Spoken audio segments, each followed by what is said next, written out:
গতকালকে জাতীয় সংসদে বাজেট উপস্থাপন করেছেন আমাদের অর্থমন্ত্রী আবুল হাসান মাহমুদ আলী। তার এই বাজেটে একটি বড় বিষয় কোন জিনিসের দাম বাড়ছে, কোন জিনিসের দাম কমছে। এই যে পণ্যমূল্যের দাম বাড়ছে তার মধ্যে সবচেয়ে বেশি যে আগ্রহের বিষয়, জানার বিষয়, সেটি হচ্ছে সিগারেটের দাম কত বাড়লো। কারণ বাংলাদেশে প্রতিদিন 20 কোটির বেশি শলাকা সিগারেট বিক্রি হয়।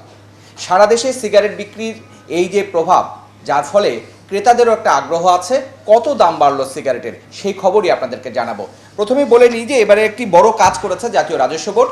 সেখানে এতদিন পর্যন্ত বাংলাদেশে যে সিগারেটের যদি স্তরটা আমরা বিবেচনা করি, একেবারে 4টা স্তরে ভাগ করা হয়। নিম্ন স্তর, যেটি শেক, হলিউড, ডার্বি এই ধরনের সিগারেট, তার উপরে হচ্ছে মধ্যম, তার উপরে উচ্চ, এবং তার উপরে যেটি সিগারেট সেটি হচ্ছে প্রিমিয়াম, যেটা বেনসন মালবোরো বলে পরিচিত। এই 4 স্তরের সিগারেটের যে দাম বাড়ানো হয়েছে এবং একই সঙ্গে কর বাড়ানো হচ্ছে, সেটি যদি আমরা একটু দেখি তাহলে দেখব যে নিম্ন স্তরের cigarette, shake, Hollywood, derby, pilot যে সিগারেটের কথা বলছি, সেটির দাম ছিল 10 শলাকা, অর্থাৎ 10টা স্টিকের যে প্যাকেট সেটির দাম ছিল 45 টাকা। সেটা আবার বাড়িয়ে করা হচ্ছে 5 টাকা, বাড়িয়ে করা হচ্ছে 50 টাকা। অর্থাৎ এখন শেক, ডার্বি, হলিউড আপনাকে কিনতে গেলে প্রতিটির জন্য 5 টাকা করে গুনতে হবে। এখানে একটি বড় কাজ জাতীয় রাজস্ব বোর্ড করেছে, সেটি হচ্ছে যে এসডি অর্থাৎ সম্পূরক শুল্ক যেটি ছিল এতদিন পর্যন্ত 58%, সেটা এবার বাড়িয়ে 60% করেছে। অর্থাৎ নিম্ন স্তরে যদি আমি মূল্য বৃদ্ধি দেখি তাহলে 11.11% দাম বেড়েছে, এবং যদি আমি শুল্ক দেখি তাহলে শুল্ক 2% বেড়েছে। এটি একটি খুবই ইতিবাচক দিক যে দাম বাড়ানোর পাশাপাশি সিগারেটের উপরে করও বাড়ানো হচ্ছে। কর বাড়ালে সরকারের রাজস্ব আদায় বাড়বে, জনগণের কাছ থেকে যে বাড়তি টাকাটা নেওয়া হয় সিগারেটের এই দামের মধ্য দিয়ে, সেটি কোম্পানির পকেটে যাওয়ার চাইতে সরকারের পকেটেই যাবে বেশি। দ্বিতীয় যে স্তর সেটি হচ্ছে যে মধ্যম স্তর। এই মধ্যম স্তরে যে সিগারেটগুলো আছে, স্টার, নেভি, এই ধরনের সিগারেটের উপরে যে দাম ছিল এতদিন 10 শলাকার প্যাকেটের দাম ছিল 67 টাকা, সেটা আবার 3 টাকা বাড়িয়ে 70 টাকা করা হচ্ছে। অর্থাৎ শেক, ডার্বি, যে হলিউডের কথা বললাম, তার উপরের স্তরের সিগারেট যদি আপনি কিনতে যান তাহলে কিন্তু প্রতি স্টিকে আপনাকে 7 টাকা দিতে হবে। এবং মজার বিষয়, এই স্তরে যে মূল্যবৃদ্ধি হচ্ছে সেটিও কিন্তু 4.8%। দাম বাড়ার সাথে সাথে কিন্তু এখানেও জাতীয় রাজস্ব বোর্ড 1% সম্পূরক শুল্ক বাড়িয়েছে, অর্থাৎ 65% যেটা ছিল সেটাকে করা হচ্ছে 66%।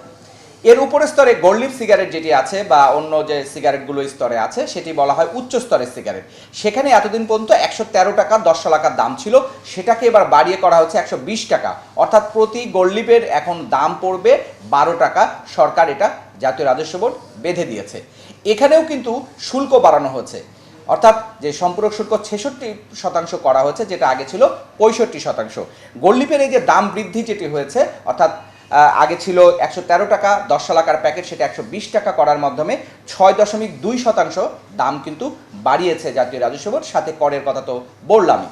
সবচেয়ে বেশি যে উঁচু স্তরের আমরা বলি সেটাকে প্রিমিয়াম স্তর বলা হয়, যেটাকে মালবোরো বা বেনসন সিগারেট।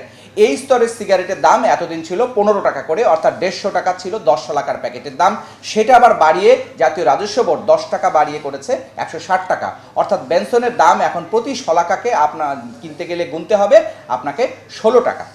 এই স্তরেও কিন্তু যে সম্পূরক শুল্ক আছে সেটিও কিন্তু 1% বাড়িয়ে 66% করা হয়েছে। এখন এই যে 6.7% দাম বাড়ানো হলো, বা অন্য স্তরে যে দামগুলো যেভাবে 11 থেকে 4.5% পর্যন্ত যে দাম বাড়ানো হলো, এই দাম বাড়ানোর মধ্য দিয়ে জাতীয় রাজস্ব বোর্ড একটি মেসেজ দিতে চেয়েছে, অর্থাৎ সিগারেটের দাম বাড়ছে, পাশাপাশি যে কর বাড়ানো হলো তার মধ্য দিয়ে রাজস্ব আদায়ের যে এখন যে কোম্পানির মার্জিন, অর্থাৎ কোম্পানির সিগারেটটা বিক্রি করলে যে টাকাটা প্রফিট করে সেই প্রফিটটা কিছুটা কমবে। এই জায়গা থেকে জাতীয় রাজস্ব বোর্ড কিন্তু দাম বাড়িয়েছে। ফলে যে যাই বলুক না কেন, সিগারেটের যে মূল্যবৃদ্ধি সেটি সহজলভ্য হয়েছে কিনা কিংবা বাজেটে কাঙ্ক্ষিত প্রতিফলন হয়েছে কিনা এই প্রশ্নে যাওয়ার কোনো সুযোগ নেই। বরঞ্চ বাংলাদেশের ইতিহাসে প্রথমবারের মতো যে ঘটনা ঘটিয়েছে জাতীয় রাজস্ব বোর্ড, যে অ্যাট এ টাইম একসাথে 4টা স্তরে সিগারেটের দাম বাড়ানো এবং 4 স্তরে কর বাড়ানোর ইতিহাসে নজির নেই। সুতরাং জাতীয় রাজস্ব বোর্ডকে অবশ্যই অভিনন্দন দেওয়া এবং তাদেরকে স্বীকৃতি, তাদের এই কাজের স্বীকৃতি দেওয়াটা জরুরি বাংলাদেশের তামাক নিয়ন্ত্রণের ক্ষেত্রে। ছোট্ট করে একটি কথা বলতে চাই, আপনারা যখন শুনছেন যে বেনসনের দাম 16 টাকা নির্ধারণ করে দিয়েছে, অর্থাৎ এক প্যাকেট কিনতে গেলে 160 টাকা 10 শলাকার, আর যদি 20 শলাকার প্যাকেট কিনতে যান তাহলে কিন্তু আপনাকে গুনতে হবে 320 টাকা। এখন হয়তো আপনারা বলবেন যে এখনই তো আমি 17 টাকায় সিগারেট কিনছি। হ্যাঁ, এটা অন্যায়ভাবে আপনার কাছে নিচ্ছে তামাক কোম্পানি, সিগারেট কোম্পানিগুলো, যেটা পুরোপুরি অবৈধ। কারণ আইনে বলা হয়েছে সিগারেটের প্যাকেটে মুদ্রিত সর্বোচ্চ খুচরা মূল্যের বাইরে 1 টাকাও কোনো পর্যায়ে বর্ধিত মূল্য নেওয়া যাবে না। এটা গতবার আমাদের সংবাদের কারণে এনবিআর তার যে এসআরও আছে তার এসআরওটা সংশোধন করে, অর্থাৎ তার আইনি বিধিবিধান যেটি আছে সেটা সংশোধন করে স্পষ্ট করে বলেছে কোনো স্তরে সিগারেটের মূল্য বৃদ্ধি করা যাবে না। ফলে এখন যে বাড়তি টাকাটা নিচ্ছে সিগারেট কোম্পানিগুলো, তারা কৌশলে জনগণের কাছ থেকে টাকা হাতিয়ে নিচ্ছে। এই পরিমাণটা কত? এই পরিমাণটা আমি আপনাদেরকে আগেই বলছি যে শুরুতেই বাংলাদেশের সিগারেট বিক্রি হয় 20 কোটি শলাকা। এখন 20 কোটি শলাকার যদি একটু হিসাব আপনাদেরকে দেখাতে চাই, সেটি হচ্ছে এখানে খুব ভালো করে যদি দেখি আমরা যে প্রিমিয়াম স্তর যে বেনসনের কথা বললাম, এটি প্যাকেট বিক্রি হয় 69 কোটি প্যাকেট বেনসন প্রতি বছর বিক্রি হয় 10 শলাকার হিসাবে। আমরা যদি উচ্চ স্তরে যেটি গোল্ডলিপের কথা বলছি সেই সিগারেট বিক্রি দেখি, তাহলে সেটা হচ্ছে 39 কোটি প্যাকেট সিগারেট বিক্রি হয়। এর বাইরে যদি আমরা মধ্যম স্তরে যে সিগারেট দেখি সেটি কিন্তু 65 কোটি প্যাকেট 10 শলাকার মধ্যম স্তরের সিগারেট বিক্রি হচ্ছে। আর নিম্ন স্তর যেটি বাংলাদেশের মোট সিগারেটের 75%, সেই নিম্ন স্তরে 584 কোটি প্যাকেট 10 শলাকার বিক্রি হচ্ছে। এখন ধরেন, অর্থাৎ এনবিআরের হিসেবে যে টাকাটা রেভিনিউ পায় সেই হিসাব দিয়ে এই প্যাকেটে বলছি যে প্রতি বছর মোট 757 কোটি প্যাকেট সিগারেট বিক্রি হয়। 10 শলাকার হিসাব যদি আমরা করি, আর প্যাকেটের এই হিসাবের বাইরে যদি একদম শলাকার হিসাব করি, তাহলে সেটা 7565 কোটি শলাকা। এখন 7565 কোটি শলাকা মানে প্রতিদিন প্রায় 20 কোটি শলাকা সিগারেট বিক্রি হচ্ছে। এই 20 কোটি শলাকা সিগারেট বিক্রি থেকে যদি 1 টাকা করে এই কোম্পানিগুলো যেভাবে বাড়তি মূল্য নিচ্ছে, ওই যে বললাম বেনসন গায়ের রেট 16 টাকা কিন্তু নিচ্ছে 17 টাকা, গায়ের রেট 15 টাকা সেটা নিচ্ছে 18 টাকা, এইভাবে যে বাড়তি নিচ্ছে, তাহলে কিন্তু প্রতিদিন জনগণের পকেট থেকে 20 কোটি টাকা হাতিয়ে নিচ্ছে। প্রতিদিন 20 কোটি টাকা হাতিয়ে নেওয়া মানে মাসে আপনার কাছ থেকে নিচ্ছে 600 কোটি টাকা। মাসে 600 কোটি টাকা মানে বছরে 7,000 কোটি টাকা সিগারেট কোম্পানিগুলো নিয়ে যাচ্ছে। আমাদের স্বাস্থ্য খাতের যদি বাজেট বলি, সেটা কিন্তু 12-14 হাজার কোটি টাকা। তার মানে পদ্মা সেতুর যে ব্যয় আমরা বলি 30,000 কোটি টাকা, এই 3 বছরের সিগারেট কোম্পানি জনগণের কাছ থেকে যে বাড়তি টাকা নিচ্ছে তা দিয়ে একটা করে পদ্মা সেতু করা সম্ভব। এই টাকাটা জনগণের কাছ থেকে নিয়ে যাচ্ছে, কোনো ধরনের কোনো ট্যাক্স সিগারেট কোম্পানিগুলো কিন্তু এই বাড়তি টাকার উপরে দিচ্ছেন না। এবার অর্থমন্ত্রী আরেকটি কাজ করেছেন, তিনি একটি ঘোষণা দিয়েছেন, যদিও এই ঘোষণাটার কিছুটা প্রিন্টিং ত্রুটি বলবো। সেটি হচ্ছে যে সিগারেটের উপরের 3 স্তরে, মধ্যম, উচ্চ এবং প্রিমিয়াম স্তরে যে এসডি বা সম্পূরক শুল্ক আছে, যেটি এক জায়গায় তিনি বলেছেন 66% করা হলো, আরেক জায়গায় বক্তব্যে তিনি বলছেন 65.5% করা হলো।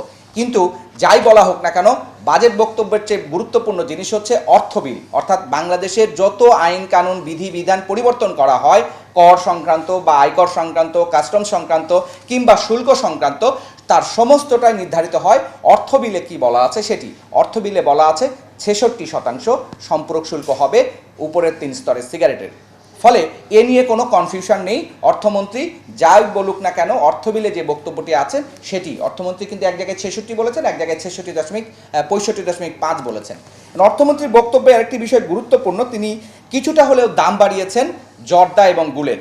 জর্দায় 3 টাকা 10 গ্রাম জর্দার উপরে, এবং গুলের ক্ষেত্রে 2 টাকা বাড়িয়েছেন। এবং এভাবে তিনি চেষ্টা করেছেন একটি সিগারেট বা তামাকজাত পণ্য থেকে যে রাজস্ব আদায়, সেই রাজস্ব আদায়ের পরিকল্পনাটা আরেকটু শক্তিশালী করার ক্ষেত্রে। যেমন উনি বলছেন, তামাকজাত পণ্যের ব্যবহার কমানো এবং রাজস্ব আয় বৃদ্ধির লক্ষ্যে তামাক ও তামাকজাত পণ্যের ক্ষেত্রে নিম্নরূপ প্রস্তাব করছি।